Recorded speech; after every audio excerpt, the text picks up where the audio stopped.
Assalamualaikum warahmatullahi wabarakatuh.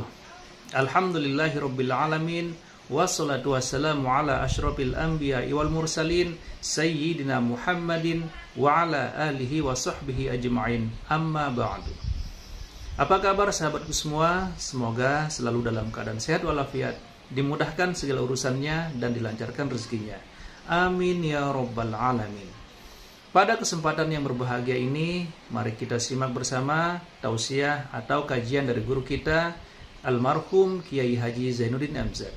Seperti apa isi tausiah dari guru kita? Mari kita simak bersama isi tausiahnya. Alhamdulillah, la haula wa la quwwata illa billah, amma ba'du. Bapak-bapak, ibu-ibu, saudara-saudara kaum muslimin rahimakumullah. Yang celakanya lagi, lahirlah budaya jilat menjilat, upeti dan lain sebagainya asal tujuan bisa tercapai. Sementara itu yang miskin ingin cepat menjadi kaya, sedang yang kaya ingin menjadi lebih kaya lagi.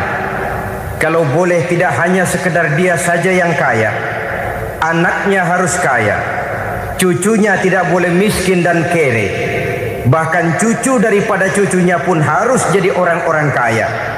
Ini keinginan yang wajar. Setiap orang tua tentu tidak ingin meninggalkan anak cucunya dalam keadaan miskin dan terlunta-lunta. Yang tidak wajar kalau keinginan itu membuat orang lalu menghalalkan segala macam cara, menyalahgunakan fasilitas yang dimilikinya, apalagi kalau dia berada dalam satu posisi di mana seharusnya dia memberikan contoh dan keteladanan. Maka akibatnya timbullah krisis wibawa, yang dari krisis wibawa ini mengendorlah disiplin. Sesungguhnya orang lalai, orang tidak mau berdisiplin karena di mukanya, di matanya, dalam pandangannya tidak ada lagi orang yang dianggapnya berwibawa. Dan wibawa itu hilang oleh karena orang merasa tidak ada keteladanan yang patut dijadikan contoh dalam kehidupannya. Inilah sesuatu yang kurang dirasakan di zaman kita sekarang ini. Bukan kurangnya teori, bukan kurangnya segala macam kaedah dan dalil, tetapi yang kita rasakan sekarang ini kurangnya contoh dan keteladanan dari orang-orang yang seharusnya memberikan contoh dan keteladanan itu. Berangkat dari sejarah dan kehidupan Rasulullah sallallahu alaihi wasallam, keberhasilan yang beliau peroleh, salah satu dasar utamanya ialah satunya kata dan perbuatan. Tidak bermental ganda, tidak bermain minyak di atas air, tidak menggunting dalam lipatan. Lidahnya adalah hatinya, ucapannya adalah perbuatannya, dan apa yang beliau ajarkan kepada orang lain, beliaulah pelaksana pertamanya. Saudara-saudara kaum muslimin rahimakumullah. Sementara itu pada sisi lain, yang miskin ingin cepat menjadi kaya, maka ia terjebak dalam prinsip tujuan menghalalkan cara apapun saja dilaksanakan asal dia bisa segera menjadi kaya. Maka salah satu jalan yang banyak dilaksanakan orang untuk mencapai kekayaan tanpa harus peras keringat dan banting tulang seperti umumnya orang adalah melalui satu jenis permainan yang umumnya kita kenal dengan nama judi. Ada dua bentuk dan pola daripada judi. Walaupun seiring dengan kemajuan ilmu pengetahuan dan teknologi canggih, peradaban manusia semakin tinggi, maka jenis macam judi yang dimainkan oleh manusia ikut-ikut menjadi canggih. Tetapi pada umumnya ada dua jenis macam judi itu. Pertama, ada judi yang dilakukan secara langsung, dalam arti seorang petaruh berhadapan dengan bandar atau orang berhadapan dengan orang. Dari judi yang dilaksanakan secara langsung ini, efek negatif yang segera bisa kita lihat dengan nyata. Pertama, timbulnya rasa dendam dan permusuhan. Walaupun orang nampak duduk berhadap-hadapan, walaupun kelihatannya mereka tertawa satu sama lain, tapi yakinlah itu cuma sekedar kulit saja. Pikiran yang ada dalam benak tiap-tiap orang yang terlibat dalam perjudian tidak lain ialah bagaimana saya bisa mengalahkan lawan main saya. Akibatnya tentu bisa kita pastikan akan timbullah dendam dan permusuhan bagi yang kalah, akan timbullah rasa sombong dan menganggap remeh orang lain bagi yang menang. Yang kedua, lalainya orang kepada apa yang menjadi tanggung jawab dan kewajibannya. Orang bisa lupa kepada anak dan istri. Kalau kepada anak dan istri saja sudah bisa lupa, apalagi kepada yang lain. Sebab anak dan istri memang merupakan bagian daripada kehidupan kita. Konon lagi saudara, konon lagi keluarga yang lain, anak istri saja bisa terlupakan oleh penyakit dan permainan yang bernama judi ini. Yang ketiga, hilangnya rasa sayang kepada harta. Harta yang didapatnya dengan peras keringat dan banting tulang. Mungkin pergi pagi dan pulang sore. Setibanya dia di meja judi, apalagi uang tadi sudah bertukar dengan dalam bentuk koin, maka rasa sayang kepada harta itu tidak akan pernah ada lagi. Tetapi saudara-saudara, bagaimanapun juga, judi dalam artian langsung semacam ini hanya melibatkan orang-orang tertentu.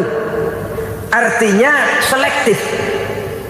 Ada judi yang lebih berbahaya daripada jenis ini, perjudian massal. Taruhlah roulette dan kasino itu judi. Tetapi judi jenis roulette dan kasino ini bahayanya hanya untuk orang-orang tertentu yang memang sudah mapan, kelompok elit. Masa iya bocah angon di kampung main roulette? Apa ia yang tinggal di pinggir kali kenal kasino? Ya entahlah kalau kasino Prambos ya.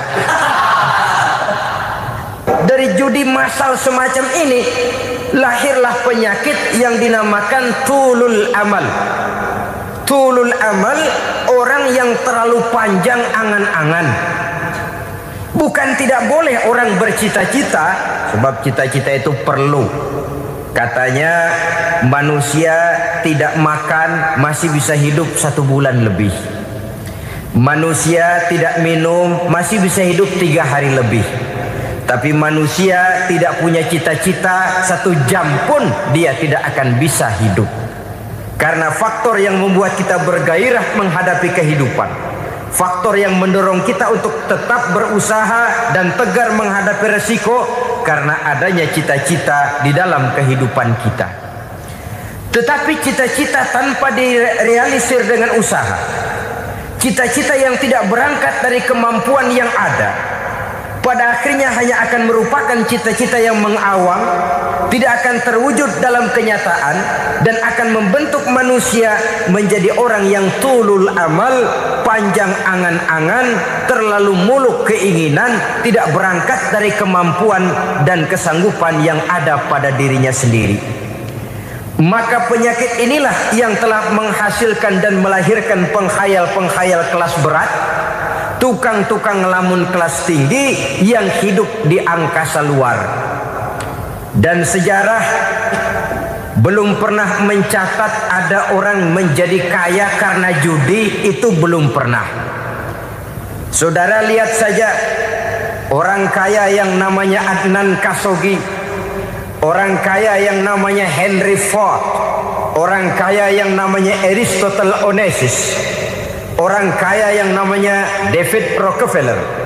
Itu seluruhnya menjadi kaya bukan karena mereka terlibat dalam perjudian, tapi karena kerja keras, peras keringat, banting tulang. Dan itu dimulai sejak mereka masih remaja. Sehingga banyak orang besar yang mulai pekerjaannya dengan menjual koran. Artinya berangkat dari A. Banyak pengusaha mobil yang memulai pekerjaannya dari tukang cuci mobil, tapi lalu bertahap dan tegar menghadapi kenyataan, sehingga proses demi proses dia hadapi dengan tegar, dengan tabah, dengan sabar, dengan ulet, sampai kepada membuahkan hasil. Kita ingin pintas, kayaknya mau, usahanya tidak mau. senangnya mau, peras keringatnya tidak mau. Ini tentunya akan melahirkan kontradiksi di dalam kehidupan. Maka dari jenis perjudian massal semacam ini lahirlah penyakit tulul amal, panjang angan-angan, terlalu muluk cita-cita. Bayangkan saja kalau ini terjadi secara massal, menimpa nasib rakyat kita di pedesaan yang jauh dari keramaian. Tiap hari mereka dinina-bobokkan oleh gambaran tentang akan diperolehnya uang dalam jumlah yang banyak dengan angka nol yang berentet. Tiap hari mereka melihat angka-angka itu. Mereka lambat laun akan terseret dalam arus tulul amal ini. Panjang angan-angan, muluk cita-cita hanya dengan mengandalkan meja perjudian. Akibatnya timbul penyakit yang kedua, yang ketiga, yaitu malas berusaha. Orang kalau sudah terlalu asik berkhayal, menghitung bintang di langit, malas berusaha. Kalau ada temannya kerja jadi buruh kasar, bawa hasil yang merupakan jeripaya dan peras keringat dia, 1 minggu bergaji 10-15 ribu, diketawain. Apaan gaji lu 10 ribu 15 ribu? Entar gua nih kalau ketembus 100 juta entar. Yang 10 ribu dan 15 ribu keringat orang itu dihina, itu dicela. Tetapi dia selalu menghitung, entar nih gua. Entarnya wallahu a'lam. Saudara hadirin yang saya muliakan, timbullah sikap malas. Padahal di tengah negara sedang membangun di berbagai bidang kehidupan. Maka sifat malas ini merupakan musuh kita. Baik mengejar kemiskinan, baik mengejar kebodohan dan keterbelakangan kita di sektor-sektor lainnya. Alangkah akan terganggunya roda pembangunan di negara kita ini jikalau sebagian besar rakyat dihinggapi oleh penyakit malas, yang malas ini dilatar belakangi oleh penyakit tulul amal, terlalu muluk angan-angan, yang angan-angan ini dinina-bobokkan oleh keinginan untuk mendapatkan untung yang besar tanpa peras keringat dan banting tulang. Sasaran yang lebih jauh, dan ini yang paling kita khawatirkan, hancurnya kubu-kubu pertahanan moral daripada bangsa kita. Kita sependapat bahwa lebih penting daripada membangun jembatan adalah membangun manusia yang membangun jembatan. Bahwa lebih penting daripada mengaspal jalan raya adalah membangun mental manusia yang melaksanakan pengaspalan itu. Dengan kata lain, membangun dan mempersiapkan manusia pembangunan. Tanpa itu, maka saya merasa khawatir kalau nanti kita tidak akan sampai kepada target yang kita harapkan oleh karena kandas di tengah jalan. Saudara-saudara kaum muslimin rahimakumullah, Islam sebagai agama yang mengajarkan manusia untuk berusaha dan mengeluarkan segala kemampuan untuk melaksanakan segala usahanya itu, sangat membenci sifat malas, sangat membenci sifat tulul amal atau panjang angan-angan.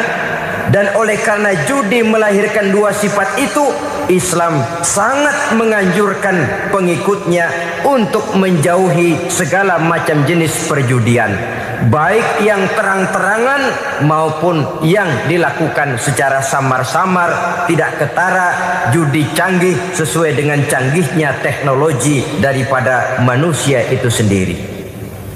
Ini adalah penyakit yang meracuni masyarakat manusia dari sejak berpribadi, bertetangga, berumah tangga, sampai kepada berbangsa dan bernegara. Dan kasus-kasus yang timbul sudah cukup banyak, yang tidak mungkin lagi kita katakan hanya sekedar bersifat kasuistis, bersifat kasus-kasus kecil saja.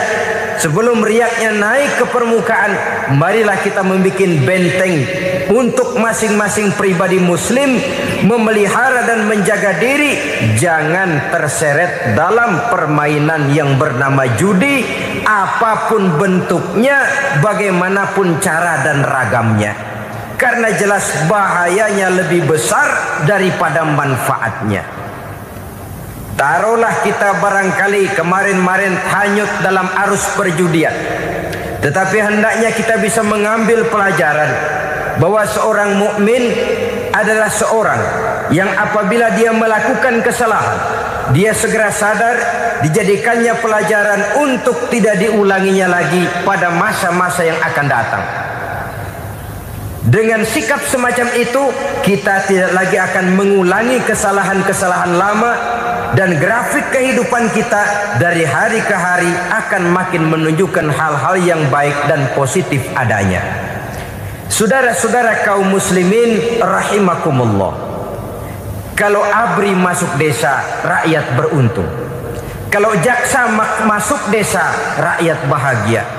Kalau koran masuk desa, rakyat ikut jadi cerdas. Tapi kalau judi masuk desa, rakyat kiamat. Pembangunan akan terbengkalai, roda perekonomian akan lesu, karena mestinya orang membelanjakan uang untuk sesuatu yang dia perlukan, akhirnya dia belanjakan untuk sesuatu yang dia tidak perlukan, karena gambaran, khayalan akan mendapat keuntungan yang jauh lebih besar lagi.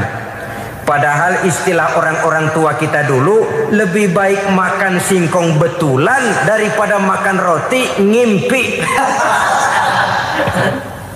Artinya uang yang 1.000-2.000 rupiah itu lebih baik dibelikan beras, dimasak, makan bersama anak dan istri, terasa nikmat dan halalnya, ketimbang beli kertas lalu ngelamun, menghayal, menghitung yang bukan-bukan.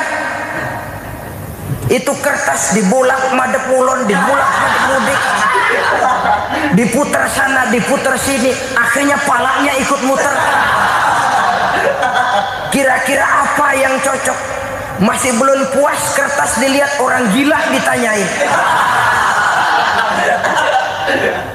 Sudah tahu waras orang gila yang ditanya. Masih belum puas nanya orang gila, tidur di kuburan. Allahu Akbar. Padahal di rumahnya tempat tidurnya empuk, anget, nggak ada nyamuk. Kuburan, tidur di kuburan. Dampak-dampak negatif yang semacam ini pada gilirannya mau atau tidak mau akan menyeberang kepada garis akidah, membahayakan dan mengancam nilai-nilai tauhid yang kita miliki. Sudah kertas dibolak-balik, tidak puas, orang gila ditanya. Orang gila ditanya belum maram, tidur di kuburan. Barangkali ada bisikan. Saudara hadirin yang saya muliakan, memang walaupun wahyu sudah berhenti, tapi Allah masih memberikan ilham kepada hamba-hambanya yang dikehendakinya. Tetapi ilham itu bentuknya positif. Kalau saudara pagi-pagi berniat, tahu-tahu datang pikiran nanti malam mau ngaji, itu namanya ilham. Kalau saudara sedang merenung, tahu-tahu datang pikiran, saya mau sedekah, itu namanya ilham, bentuknya positif. Tapi kalau ngelamun, tahu-tahu datang pikiran nomor sekian sekian sekian pasang, itu bukan ilham, itu belis. Saudara hadirin yang saya muliakan, tidak puas tidur di kuburan, cari yang lebih paten lagi, dukun ditanya. Nah, saya ingin menuduhkan persoalan. Apa tidak boleh orang ziarah kubur? Apa tidak boleh orang pergi ke dukun? Ini dalam kaitannya dengan judi, karena ini penyakit yang sudah merajalela, mewabah di kalangan masyarakat kita di lapisan yang bawah ini. Saudara hadirin yang saya muliakan, ziarah kubur bukan saja boleh, malah dianjurkan oleh Nabi. Tetapi ziarah kubur yang dianjurkan oleh Nabi itu dengan tujuan pertama, agar orang ingat kepada mati. Kafa bil mauti wa'izah, kata Nabi. Cukup dengan mengingat mati menjadi pelajaran bagi kamu semua. Maka etikanya diajarkan, kalau saudara ziarah kubur sampai di depan pintu kubur itu kan, Assalamualaikum ya ahlal kubur wa inna insyaallahu bikum lahikun. Kami satu saat insya Allah pasti akan menyusul kamu. Kalau kamu sekarang berbaring di sini, satu saat kami akan berbaring di sini. Ziarah kubur mengingatkan orang kepada mati. Orang yang ingat kepada mati, gaya hidupnya lain dengan orang yang tidak ingat mati. Nah, orang kalau nggak ingat mati, gaya hidupnya nggak terkontrol. Kalau dia berkuasa, Fir'aun. Itu nggak ingat mati. Kalau dia kaya, Korun. Sudah gambarannya nggak merupakan gambaran-gambaran yang baik. Orang yang ingat mati, dia berkuasa, dia berlaku adil. Satu saat saya akan mati dan ini akan dimintakan pertanggungan jawab. Orang kaya ingat mati, dia akan jadi pemurah. Kenapa? Kalau saya diberikan ilmu, pertanyaan akhirat cuma satu, ilmumu kau amalkan untuk apa? Kalau saya diberikan umur panjang, pertanyaan akhirat cuma satu, umurmu kau habiskan di mana? Tapi jikalau saya diberikan harta, pertanyaan akhirat ada dua, hartamu kau dapat dari mana, kau belanjakan kemana? Depannya ditanya, belakangnya ditanya. Dapat dari mana, dibelanjain kemana? Coba dua-duanya berkaitan dengan kegiatan. Kadang-kadang dapatnya dari jalan yang baik, tapi keluarnya ke tempat yang tidak baik, itu pun tidak betul. Atau dapatnya dari yang tidak baik, tapi dibelanjakan untuk yang baik, itu pun tidak bisa diterima.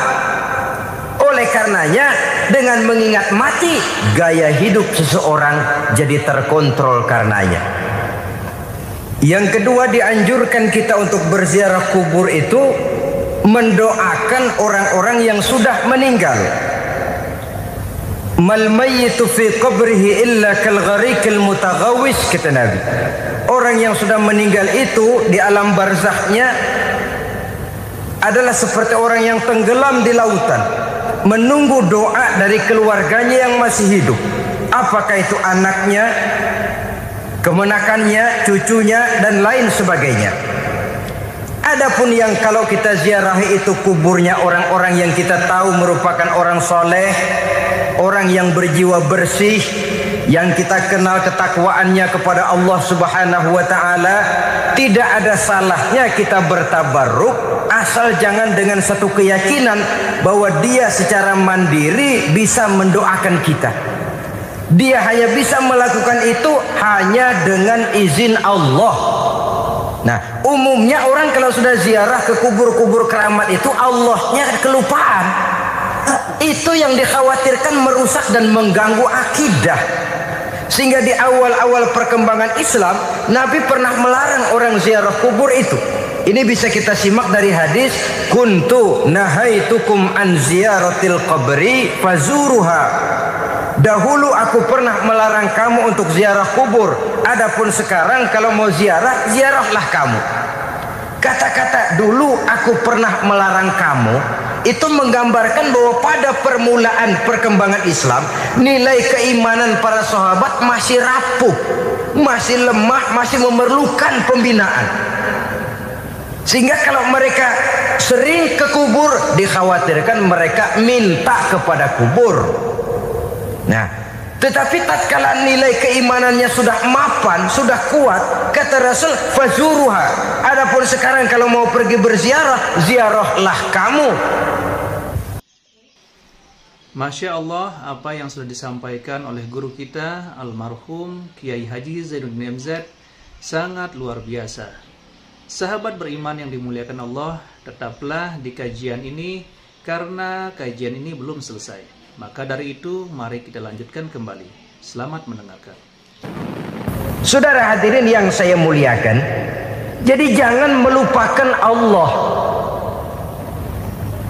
Saya bisa saja berkata, kalau saya misalnya pakai cincin, lalu saya bilang, saya sejak pakai cincin ini, jangan anak gadis, nenek-nenek ngelihat saya lemes. Atau sejak pakai cincin ini dagangan laris bener. Cincin itu yang menggelincirkan akidah. Untuk tidak tergelincir, orang harus tidak melupakan Allah. Dia bisa berkata, alhamdulillah Allah memberikan keistimewaan kepada batu cincin saya. Batu cincinnya tidak apa-apa, Allah yang memberikan keistimewaan. Ini dalam bentuk yang langsung. Dalam bentuk yang tidak langsung kita bisa lihat, misalnya kalau petani ditanya, oh ini bisa panen besar ini rahasianya apa Pak? Oh, pupuk urea. Pupuk urea. Nah, Allah nomor 16. Seorang petani yang baik keimanannya, dia akan berkata, kami bisa panen besar karena izin Allah. Lah kalau pupuknya mah pakai pupuk urea, izin Allahnya dulu, baru kemudian pupuknya nyusul. Jadi sebenarnya bukan cuma pergi ke dukun yang bisa merusak keimanan, pergi ke dokter juga bisa loh merusak keimanan. Kalau berkeyakinan bahwa dokter itulah yang memberikan sembuh, kenapa akidah saudara tidak tergelincir karenanya? Dokter hanya memberikan obat dan resep, sembuh itu datangnya dari Allah. Ini yang diungkapkan lewat lisan Nabi Ibrahim alaihissalam, wa iza maridtu fahuwa yashfini. Apabila aku sakit, dialah Allah yang memberikan sembuh. Memberikan sembuh. Jangan juga menyalahartikan ayat ini. Ada ayat begini sakit terus nekat. Udah nggak usah berobat dah, memang penyakit dari Tuhan, ntar waktunya baik ya baik dah. Udah ampek terus dah. Orang yang berobat saja belum tentu sembuh, apalagi yang tidak berobat. Sama juga orang nggak sembahyang kita ajakin ngotot, lu juga yang sembahyang belum tentu masuk surga katanya. Lah yang sembahyang belum tentu masuk surga, bagaimana cengoran lu yang nggak sembahyang?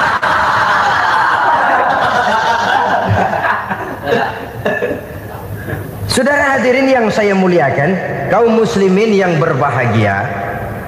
Jadi dengan demikian, maka jangan menghilangkan Allah.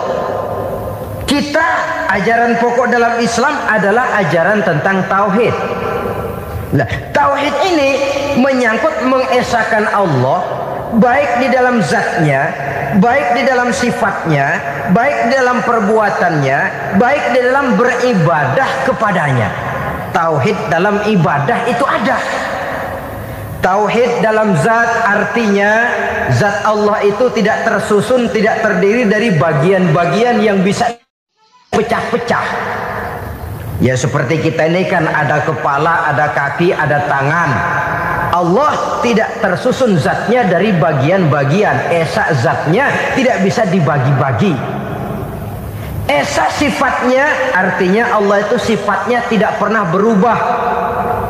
Sejak dahulu sampai sekarang, Allah itu cinta kepada orang beriman yang melakukan kebaikan, dan Allah benci kepada orang kufur yang melakukan kejahatan. Mustahil satu saat Allah berubah. Orang kufur yang berbuat kejahatan didemenin, orang mukmin yang berbuat kebaikan dikeselin. Misalnya tahun 2000 Tuhan giliran jengkel sama orang mukmin. Itu mustahil, dia esa di dalam sifatnya. Lain dengan sifat kita manusia. Sifat kita ini kan relatif. Ada saatnya kita senang, lain saat yang kita senang betul kita caci maki. Hari ini kita caci maki, besok kita puji. Lihat teman kaya, habis kita omongin, boleh jadi dia kaya, kenapa? Dukunnya 36. Begitu kita habis caci maki begitu, dia datang ngasih duit sama kita, cacian itu bisa berubah menjadi pujian. Lu ya emang bukan main dah. Sifat kita itu relatif, bisa terpengaruh oleh situasi dan kondisi. Saudara hadirin yang saya hormati, kaum muslimin yang berbahagia, Allah juga esa di dalam perbuatannya. Artinya di dalam menciptakan apapun yang akan diciptakan oleh Allah, di dalam melakukan apapun yang akan dilakukan oleh Allah, tidak terikat kepada faktor lain, tidak memerlukan bantuan lain. Dia adalah mutlak. Nah, kemudian kita mengesahkan Allah dalam zatnya, mengesahkan Allah dalam sifatnya, mengesahkan Allah dalam perbuatannya. Belum tentu berarti kita mengesahkan Allah dalam ibadahnya. Sebab banyak orang yang yakin betul Allah itu esa, teguh dengan pendiriannya. Tuhan lu siapa? Allah. Allah bagaimana? Esa. Bagaimana kalau dua? Kagak. Tiga? Enggak. Mantap. Soal tahlil paten. Tapi dalam ibadah kadang-kadang dia tidak mentauhidkan Allah. Ini makna wa ma umiru illa liya'budullaha mukhlisin. Kami tidak memerintahkan kepadamu kecuali untuk beribadah kepadaku, kata Allah, dengan ikhlas. Beribadah kepada Allah dengan ikhlas itu artinya apa? Beribadah hanya untuk Allah saja. Nah, kalau hanya untuk Allah saja, lalu kita minta berdoa di depan kuburan orang yang soleh, apa syirik? Tidak syirik. Kalau kita berkeyakinan bahwa orang tempat kita memanjatkan doa itu hanya bisa mendoakan kita dengan izin Allah. Dia sendiri tidak punya kekuasaan apa-apa. Tanpa izin Allah dia tidak bisa berbuat apa-apa. Itu tidak menyebabkan orang menjadi syirik. Sama saja dengan kalau saya berkata tadi, alhamdulillah Allah telah memberikan keistimewaan kepada batu cincin saya. Apa salahnya Allah memberikan keistimewaan kepada benda-benda mati? Allah memberikan keistimewaan kepada Hajar Aswad, benda mati. Allah memberikan keistimewaan kepada Masjidil Haram, benda mati. Allah memberikan keistimewaan kepada Ka'bah, benda mati. Orang tawaf keliling Ka'bah, sembahyang di Masjidil Haram, sujud menghadap kepada Ka'bah, apakah jadi syirik? Tidak, kita yang menyembah Ka'bahnya, kita menyembah yang punya Ka'bah itu. Nah, di sini kita lihat bahwa fungsi Ka'bah hanya merupakan wasilah. Tapi kalau Allahnya kita hilangkan, jadilah kita penyembah batu. Hanya saja batu itu berbentuk 4 bernama Ka'bah. Sa'i, orang yang melaksanakan haji, lari-lari antara Safa dan Marwah, amalan apa itu? Seakan-akan kita menghormati bukit-bukit, gunung-gunung. Tapi bukan itu yang kita tuju dalam pelaksanaan sa'i itu. Yang kita tuju adalah ini perintah Allah. Allahnya yang diutamakan. Maka hal semacam ini tidak menyebabkan orang menjadi syirik dan tergelincir dari tauhid. Tapi kalau ziarah kubur dengan niat cari buntutan, nomor yang cocok, ini niatnya saja sudah salah. Nah, kalau berangkat dengan niat yang salah, sampai di sana saya yakin, seyakin-yakinnya amalannya pasti salah. Lah, kubur yang diziarahin bukan kubur orang soleh. Ya mana ada orang soleh ngasih kode buntut. Ada juga orang salah. Orang soleh itu kadang-kadang dia nggak tahu kuburan siapa, nongkrong aja di situ. Memang sulit, saudara-saudara. Mental ya, namanya mental. Kalau memang mental sudah mental judi, apa saja bisa dijudiin. Jadi orang nggak perlu sebenarnya pemerintah terlalu gini, nggak usah. Kembali saja kepada mental. Kalau mental memang sudah mental judi, apaan aja bisa dijudiin. Pulang tengah malam nabrak babi, aha, babi yang keluar nih.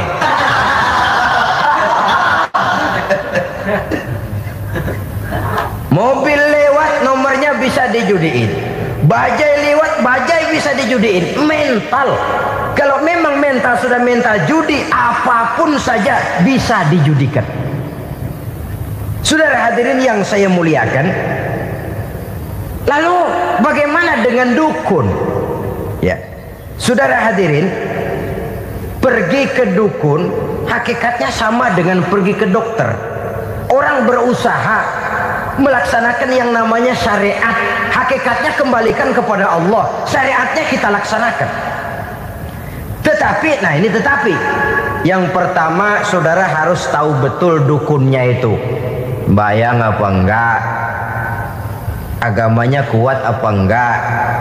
Sebab ya tentu tidak ada dukun yang jelek, karena pada umumnya penyakit dukun itu kan nyohor, iklan lewat koleha-kolehanya. Kita bisul kecil datang, kita dukun, ah ini si kecil kemarin bisul kayak kelapa 5 menit baik. 5 menit padahal kemarin kagak ada yang datang. Diolah sedemikian rupa supaya orang mantap. Jadi jangan asal sembarangan. Kadang-kadang lihat potongan dukunnya aja kita ngeri.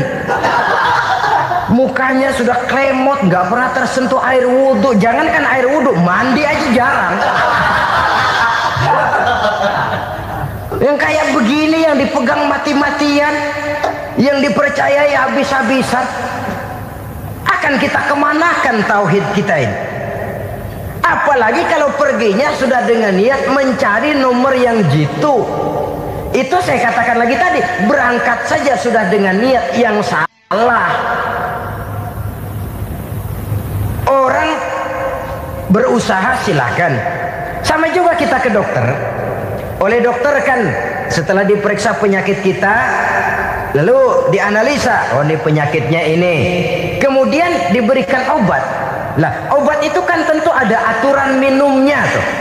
Yang kapsul ini sehari 3 kali, yang tablet ini sehari 2 kali. Kalau kita minumnya kelebihan, overdosis namanya. Saking pengen cepet baik, sekali minum 10 tablet. Ya memang nggak sakit-sakit lagi, tapi nggak hidup sudah. Habis. Kita pun dalam melaksanakan amalan hidup beragama begitu. Saudara datang kepada kiai, orang-orang soleh, meminta amalan, wiridan, itu jangan sampai overdosis. Tidak sesuai dengan kemampuan pribadi. Wong masih SD sudah minta matematika kelas SMP, celeng. Baru SMP sudah minta diajarkan filsafat kelas perguruan tinggi, semaput. Kenapa? Daya tampungnya nggak kuat. Emang ukuran secangkir, minta di sini seember, ya luber. Lebihnya nggak cukup. Kenapa? Yang diberikan, yang diamalkan tidak sesuai dengan makomnya, tidak sesuai dengan kemampuan yang ada pada dirinya. Saudara hadirin yang saya muliakan, akhirnya apa? Mencelakakan dirinya sendiri, ngawur. Baru sembahyang seminggu udah ngaku ketemu malaikat. Oh, sembahyang ditemenin malaikat lah, sembahyang baru seminggu mulai. Tuh malaikat iseng amat. Ya walaupun kalau Allah izinkan tidak mustahil, tapi kan tidak logik. Orang yang melaksanakan ibadah puluhan tahun memerlukan riyadhah dan latihan, khusyuk dan tawadhu, penuh tazallul, merendahkan diri di hadapan Allah, belum tentu mendapat karunia yang semacam itu. Saudara hadirin yang saya muliakan, jadi dengan kata lain, yang pertama lihatlah dulu kualitas dukun yang akan saudara datangi itu. Ini kualitas black apa kualitas white? Aspal apa cat putih? Sehingga jangan sampai kita salah pilih. Sebab biasanya orang kalau sudah hanyut di kali, rumput pun dia pegangin. Dia tahu kalau rumput tidak akan bisa menahan bobot badannya, tapi karena posisinya posisi terjepit, rumput pun dia pegang. Ini satu gambaran psikologis betapa orang dalam keadaan panik, kepepet, kejepit, yang tidak mestinya dipegang pun akan dipegangnya juga. Walaupun dia tahu itu tidak akan bisa menahan bobot badannya, namun dipegangnya juga. Oleh karenanya, yang pertama lihat dulu kualitas dukunnya. Yang kedua, saudara-saudara, jangan berkeyakinan bahwa dukun itulah yang memberikan permintaan saudara. Si dukun hanya bisa dengan izin Allah. Nah ini kuncinya. Kalau izin Allahnya dihilangkan, dan ini yang jarang. Biasanya kalau kita diajak ke dukun, di sono aja no paten banget. Abah ano, abah ini, abah ano, abah-abah. Lah, lalu pikiran kita kan terfokus.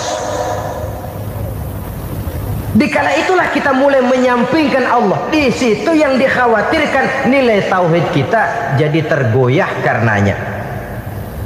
Bahwa orang yang kita datangi, yang kita kenal kesolehan dan ketakwaannya, hanya bisa memberikan pertolongan dengan izin Allah. Dengan izin Allah dia doakan kita dan doanya kabul.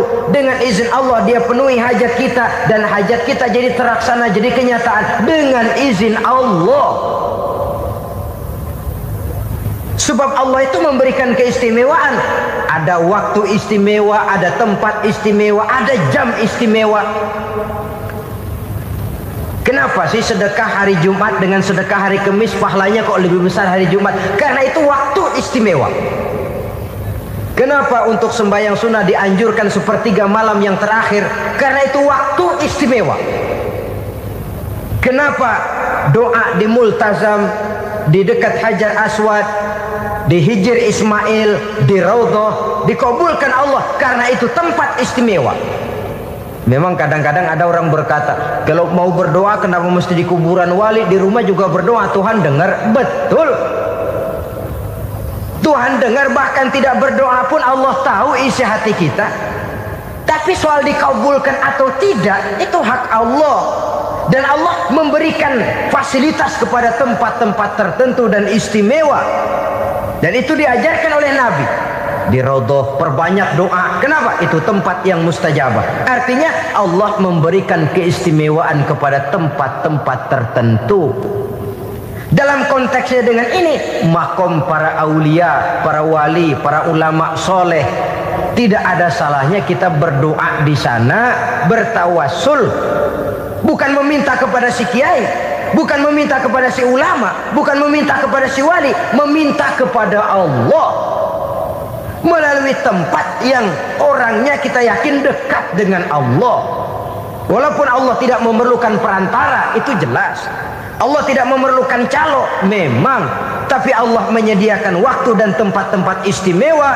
Itu harus kita manfaatkan untuk mendekatkan diri dan berdoa kepadanya. Saudara-saudara kaum muslimin rahimakumullah, saya kembali dalam konteksnya dengan dukun yang akhir-akhir ini jadi populer karena merajalelanya judi sampai kepada desa-desa, pedesaan-pedesaan terpencil, yang akibatnya menjauhkan orang dari nilai tauhid. Padahal benar kalau orang berkata kadzabal munajjimun walau sodaku, tukang-tukang ramal itu bohong walaupun benar. Kalaupun betul, kebetulan. Itu maksudnya bohong walaupun betul, betulnya betul kebetulan. Maka para remaja itu biasanya gemar kepada membaca bintang Anda minggu ini, kan begitu toh? Nah, apa Aries, apa Virgo, apa Leo dan sebagainya, dan itu memang menarik untuk dibaca. Rezeki sebelah kulon, asmara anget. Saudara hadirin, hal yang semacam ini boleh saja untuk dibaca, tapi tidak untuk diyakini kebenarannya. Boleh saja untuk dibaca, tapi tidak untuk diyakini kebenarannya. Karena meyakini kebenarannya sama saja dengan mendahului Allah. Dan itu bisa menggelincirkan nilai-nilai tauhid kita. Tauhid dalam ibadah saya katakan tadi, menyembah hanya kepada Allah, bermohon hanya kepada Allah dengan menggunakan fasilitas-fasilitas yang disediakan oleh Allah, baik berupa waktu maupun tempat-tempat tertentu dan orang-orang, ya. Kalau waktu dan tempat saja ada yang diberikan keistimewaan oleh Allah, padahal tempat itu benda mati, apalagi manusia yang merupakan makhluk hidup. Saudara hadirin yang saya muliakan, saudara-saudara kaum muslimin yang berbahagia, sehingga dengan demikian kita tetap menjaga nilai-nilai akidah. Dan dengan ini syariat kita laksanakan tanpa membuang hakikat. Sebab hakikat tanpa syariat itu kosong. Syariat tanpa hakikat juga tidak ada tujuan. Yang penting hati bersih, nggak sembahyang nggak apa-apa. Mana bisa begitu, Mas? Kalau memang hati bersih nggak usah sembahyang nggak apa-apa. Nabi Muhammad dulu berhenti dong sembahyang. Sebab beliau orang yang hatinya paling bersih. Nah, orang yang hatinya paling bersih saja sembahyang yang nggak berhenti, masa kita lalu mau berhenti? Yang penting kan kita bisa dekat dengan Allah melalui perasaan, banyak-banyak ingat. Apa itu sembahyang? Macam-macam. Itu hakikat saja tanpa syariat ya tidak bisa. Syariat saja tanpa hakikat juga gerak lahir yang tanpa roh namanya. Kita melakukan sholat tapi kita tidak tahu untuk apa kita sholat dan kenapa kita sholat dan siapa yang kita sembah di dalam kita sholat.